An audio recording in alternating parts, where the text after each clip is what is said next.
Yes, this is indeed possible, not one of those clickbait titles and thumbnails, although this is far from how this feat is achieved. My name is Efrain, I like playing video games, mainly on the Xbox, and telling you all about them in a video, and today I'm telling you all about emulating old games, from the Atari to the GameCube, on your Xbox Series X and S consoles. Hell yeah.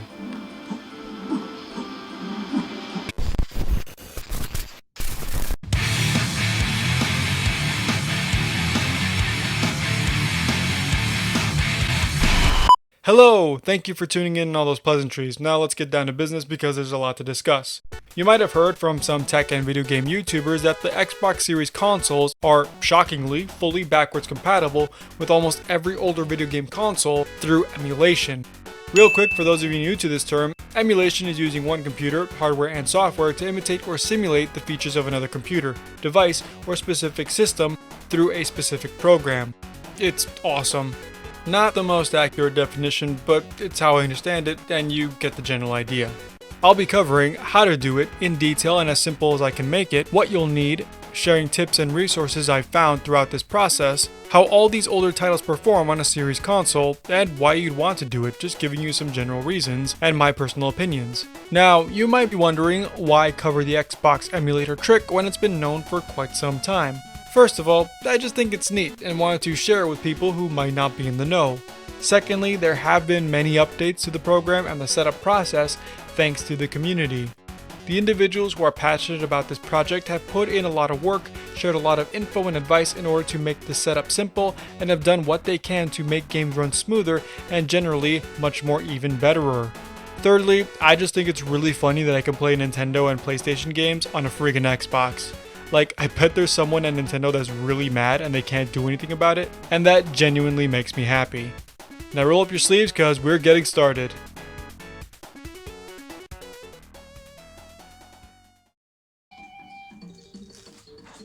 First, let's talk all about the equipment you'll need. Obviously, you'll need an Xbox Series X or S console. Do I really need one of these newfangled contraptions, or can I still use an Xbox One, I hear you ask? Yes, I can hear you from behind the screen. Quit talking shit, Greg! Technically, you can use an Xbox One because the process is entirely identical, but the best performance of emulated games is achieved on the Xbox Series X and S at a nice, high visual resolution. I don't have an Xbox One to try this out and report any findings, nor do I want to go out of my way to get one for a YouTube video, so if you want to take a stab at it on your console, let me know how it goes. From what I've heard, it's not great for a lot of games. You're going to need a computer, either a desktop or a laptop. You cannot use a phone! Actually, you can, but you're going to be downloading a lot of different files, manipulating said files, and digging into directories. It's all easier on a PC, trust me. You're going to need an internet connection, so if you don't have one, libraries are open. Optionally, you might also want a flash drive, at least 8 GB or more, or an external hard drive. The setup process I'll be covering isn't reliant on using an external storage device, but if you want to house all your games on an external device to save space on your SSD, that is an option. On the software side, you'll need to download a specific Xbox RetroArch package on your PC. RetroArch is the program we're going to be using to emulate our games. I'll link to that in the description below and show you how to do it. You'll need to download the free app Dev Mode Activation on the Xbox from the Microsoft Digital Store. Dev Mode is the real star player here. This is simply another state on Xboxes used for testing software and apps, and it's now available for everyone. It's all perfectly safe and doesn't interfere with the normal side of your Xbox. And finally, you're going to need $19 to make a one-time purchase of a Microsoft developer account. Now that might be off-putting to some, and you are in the right for that. Why pay $20 for the ability to emulate games when I can do the same for free on a PC? The price is more than justified for the amount of games you can play with just a bit of technical know-how. Plus, the quality of those games is very good, especially for the very powerful and very affordable Xbox Series S. I'll be talking more about the price justification in the why you would emulate on a series console part of the video, but just know that you'll need $19. This is the only purchase in this entire process, by the way. Alright, that's all you'll need, so let's get into how it's all done.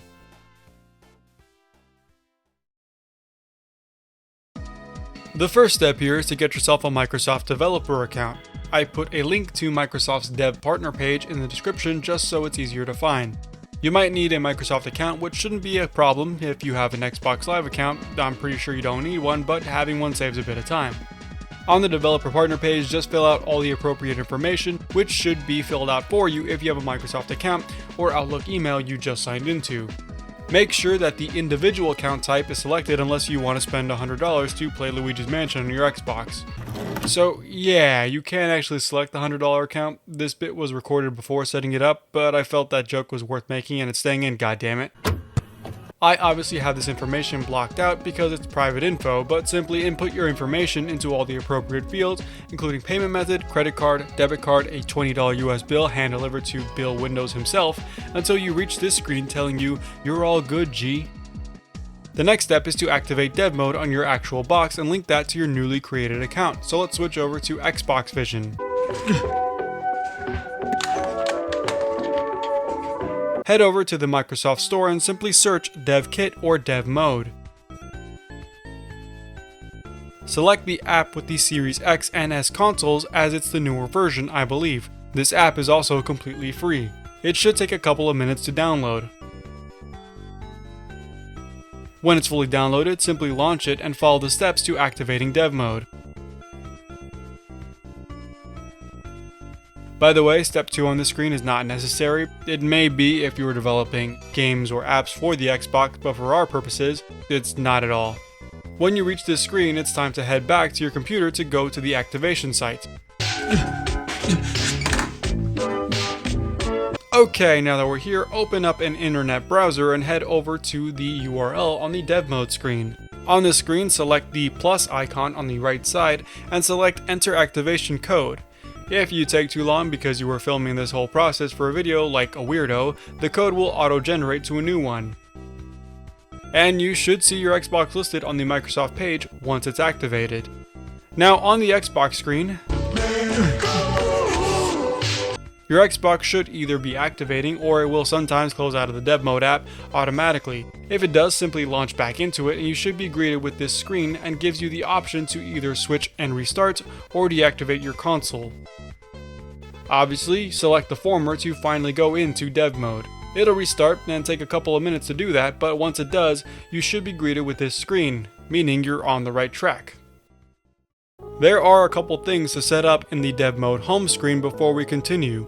The first is to ensure that you are connected to the internet. If you have a wired connection via Ethernet cable, that shouldn't be a problem. But if you have a wireless connection, simply go to Settings on the left side of the screen, go to Launch Settings, select Network Settings, and select your favorite network to connect to. This one's the neighbors, I swear. If it's all good, go back onto the dev mode home screen and you should be connected to the internet and Xbox Live. Our next course of action in this step is to manage dev storage. I didn't like how that sounded. Let me try that again. Nope, that's the best take we got. We're moving on. Hit the start button on your controller and select the manage dev storage option in the menu. Once on this screen, select how many gigs you want to allow dev mode to use. I think it has to be at least 5 gigs, but since we'll be installing PS2, GameCube, and some Wii games, I set that bad boy all the way to 105. A little more than I need at the moment, but the other Xbox partition isn't using all that space up yet, so it's fine. Once Halo Infinite comes around, are things gonna change. Now restart your console for these changes to take effect. Once your console restarts back on the dev mode home screen, check dev storage to make sure that those changes have been made. The next step is a 3-parter. Connect to your Xbox via PC using remote access, downloading RetroArch, and installing it onto your machine. Our first move is to check some settings and enable a login feature.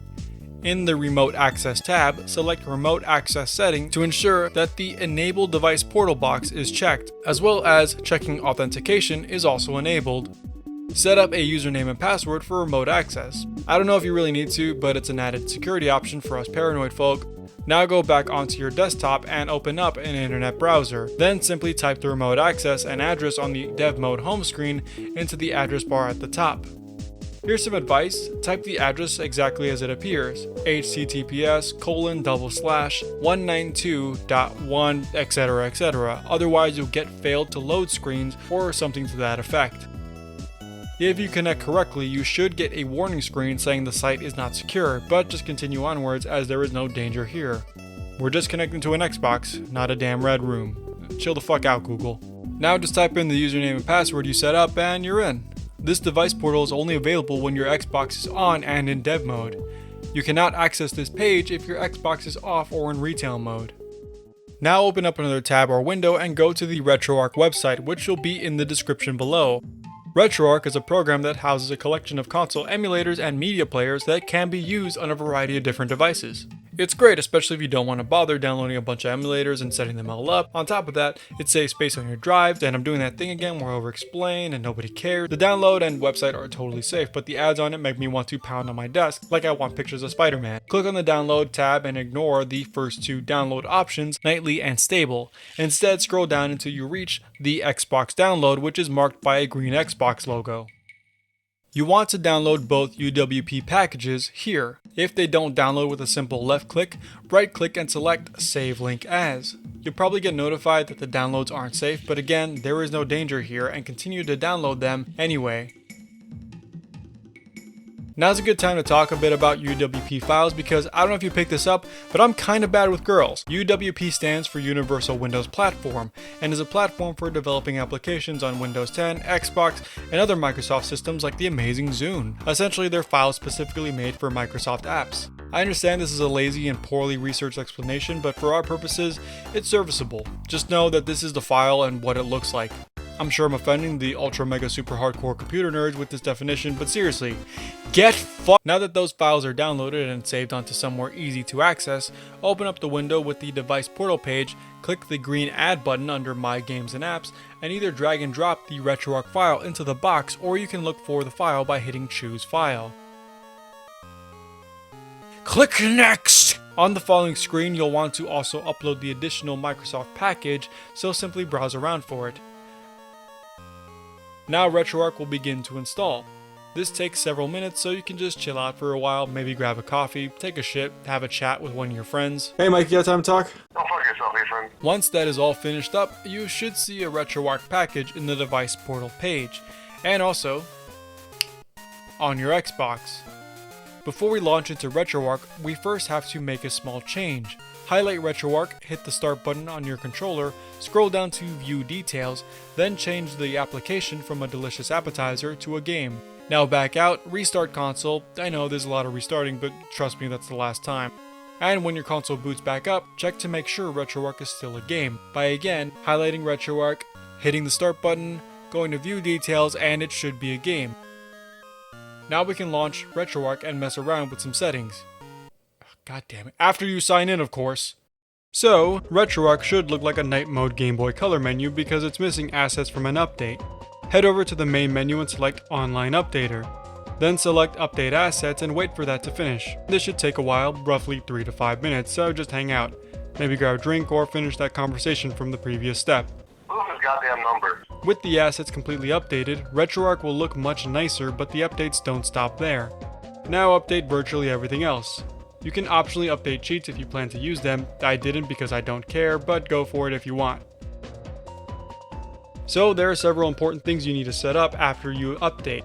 The first is to head over to User Interface Options in the Settings menu, turn on Show Advanced Options, and then go to Menu Visibility at the top of the page. Scroll down to Show Explore and set it to Off. This item on the home page has reportedly caused crashing after you import your games. Then head over to Input in the Settings menu again for another crucial change. Scroll down to Hotkeys and set a hotkey for your menu toggle, so you can access the quick menu when playing a game, exit out of it, or change some settings while playing. I set mine to pressing Start plus Select, but you can do whichever one you want. Finally, go over to Configuration, also in the Settings menu. Here you want to set the Save Configuration on Quit option to Off, because it gets really annoying when you're making different configuration profiles for different consoles. Now head back to the main menu at the top, and go to Configuration. In the Configuration option, simply hit Save Current Configuration, and then back out. Now go to Quit RetroArch for all these changes to take effect. Now you're ready to receive and play some games, and I gotta say, there's a kind of cool way to do that. Before I begin this step, I want to credit the person this method belongs to and take a moment to thank him for being the ultimate guide for Series X/S emulation. Arcade Games is a YouTuber whose channel heavily revolves around RetroArch tutorials and reviews on the Xbox, PC, and other devices. He's basically the only one on this entire website, and I dare say on the entire internet, who's shown how to link your Xbox's SSD to your home network for importing games and system files. With this, there's no need for external storage transfers or downloading other applications. On top of that, you can create backups and copies of your saves, config files, and your games with this method onto your PC in case you have one too many whiskey sours and accidentally delete RetroArch. Just saying, never happened to me, but it's a possibility. It's pretty neat. He goes over this in his Xbox video tutorial, how to install RetroArch version 2.0, in far greater detail than I do here.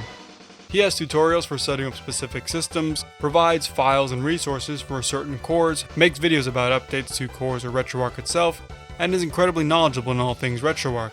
He's also got a pretty sick desktop background. I mean, it's not as good as mine, but it's pretty cool. If you're as interested in this as I am, he's the guy on this website to follow. Hey, you know what? What am I doing? Good on you, buddy. There you go. Alright, let's keep moving on. Step 6. Start off by quitting out of RetroArch if you're on it and just stay on the dev mode home screen on your Xbox. Now in an internet browser on your PC, open the device portal page up and head to File Explorer on the left of the page. At the upper right side of the page, click on the green Browse button. A window pops up with a bunch of silly letters, numbers, and symbols on it. You can use this address in your computer's File Explorer to access your Xbox's internal SSD, but you're going to need to input a username and password every time you do that. So to do away with that bullshit, copy this string of text at the bottom of the page and open up Command Prompt by typing in CMD in the taskbar search menu at the bottom of your screen. I have no idea how to do this on a Mac or Linux, by the way. I'm sure you have to do some cockamamie-ass thing with the Finder or something on Macs. And if you use Linux for your daily computing needs, you do not need any computer help from me, Brainiac. Now that Command Prompt is open, simply Ctrl-V that bad boy, that means paste it in, and hit Enter. There, no more creds required. Now head back to the portal webpage and copy the address provided to you. Open up File Explorer in your computer and click on the address bar right here and paste the address into it. Hit enter and boom, you're in the SSD of your console, baby. Oh, but buckle your fuckle because we're taking it a step further. For even easier access, we can map this drive to our network. Start off in the File Explorer on the This PC screen and select Map Network Drive at the top and click on, well, Map Network Drive. Now paste the Xbox's address from the device portal page into the text bar and assign it a drive letter. I set it to X for Xbox. You can leave, reconnect at sign in checked, it really doesn't matter I think, and then hit finish.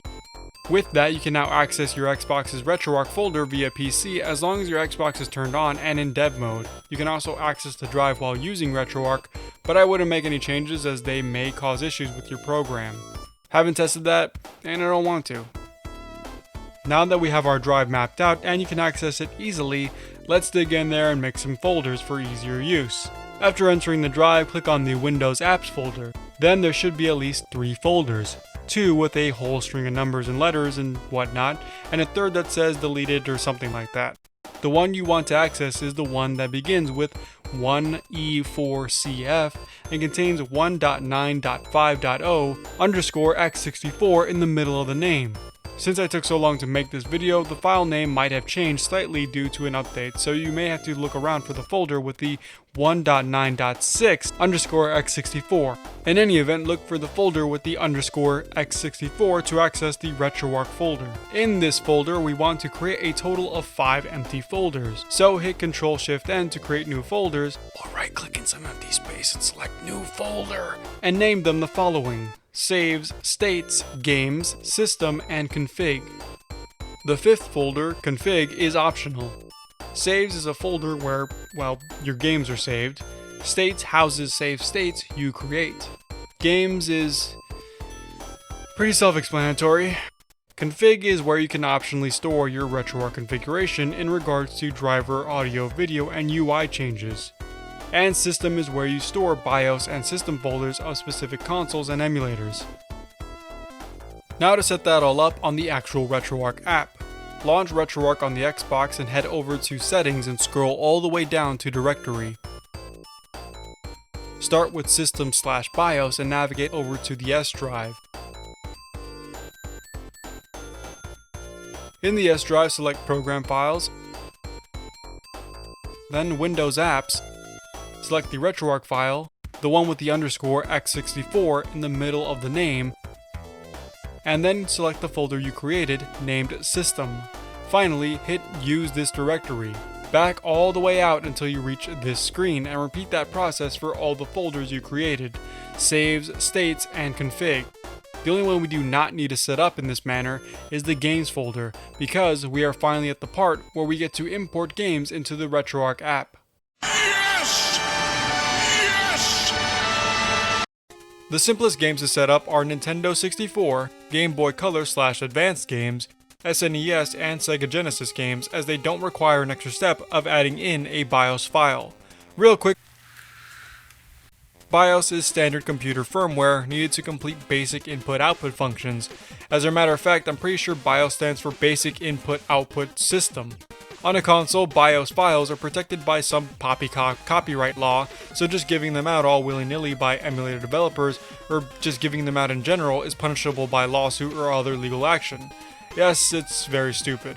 If you want to play certain emulated systems that require BIOS files, I can't share where I got mine, as I'm not flirting with the law for some games. But a quick Google search will give you any BIOS files you need, just on some pretty sketchy sites. I will refer you to Arcade Games for setting up those specific systems, as he knows how to describe this process better than I ever could and don't have time to go into the specific steps of some consoles' setup process. Anyway, back to the simpler games. I wouldn't recommend storing these games on your internal storage, and instead store them on a flash drive or external hard drive, and I'll show you how to run games off those devices as well, as they're pretty small file sizes that don't need the fast load times of an SSD, and I'd rather house PS1, GameCube, Wii, DS, and PS2 games on the internal because they're typically bigger and take longer to load in. Anyway, on your PC, simply copy your ROM or ISO files you got from a totally legit and legal source, again Google is your friend here, and paste them into the games folder we created on your Xbox's RetroArch folder. If you're going to be using an external storage device, simply plug it into your computer and copy the files into it.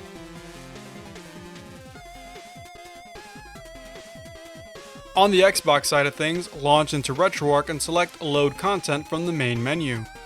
Then do the following selection procedures. Select the S drive, Program Files, Windows Apps, the folder with the underscore x64 in the middle of the name, and finally Games, and search for the game you want to load up and play.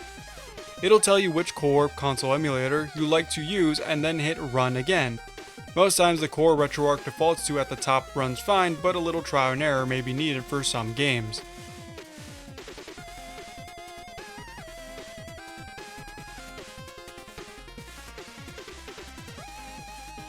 This way of loading up games is slow and convoluted, so instead, make yourself a playlist. Making a playlist is pretty easy. First, go to Import Content at the bottom and then Scan Directory or Scan Files. Scan Directory is if you have all your games housed in a folder, like I do, while Scan File is for individual files. Manual Scan is a bit more advanced and is used specifically for PS2 games, which I will turn you towards Arcade Games again if you are interested. Since I have my games in a folder, I chose the directory option and headed over to my games folder via the S drive. Once you're there, it should say there is no content, which is fine. Worry not, because you know there is stuff in this folder. Simply hit scan this directory and the program begins scanning all the files in the folder and putting them in a playlist based off the console they belong to. Once that's finished, back out all the way to the main menu by hitting the B button on your controller, and you'll see a control icon with all the games listed to the right of it. Here's a quick note, some games that are modified, like a randomized Pokemon ROM, a reskinned Smash Bros, or a ROM/ISO file originating from an unknown country or source, cannot be detected via the directory scan, so you either have to manually scan or just load it the slow way I demonstrated in the previous step. Now for games on an external drive. The process is almost identical. Only instead of looking for games in the S drive, instead you want to go to the E drive.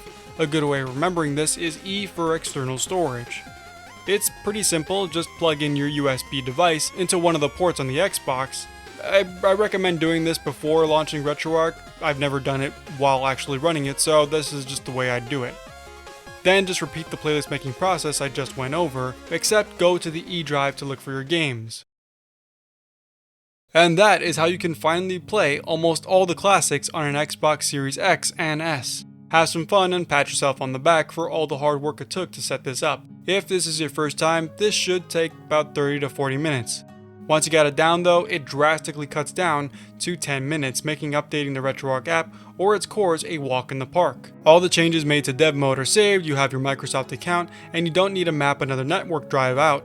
In the event you need to uninstall RetroArch, you have to create the 5 new folders I mentioned earlier, but if you back up all the contents on those folders onto your computer, you can simply copy and paste them over, and your games and saves are all intact and playable on a new version of RetroArch. The final thing I want to show you is how to switch back to retail mode once you're done playing Phalanx on the SNES. On the dev mode home screen, simply hit Leave Dev Mode just above your RetroArch program. A small message will appear asking if you'd like to delete side-loaded apps. Uncheck that fucking box!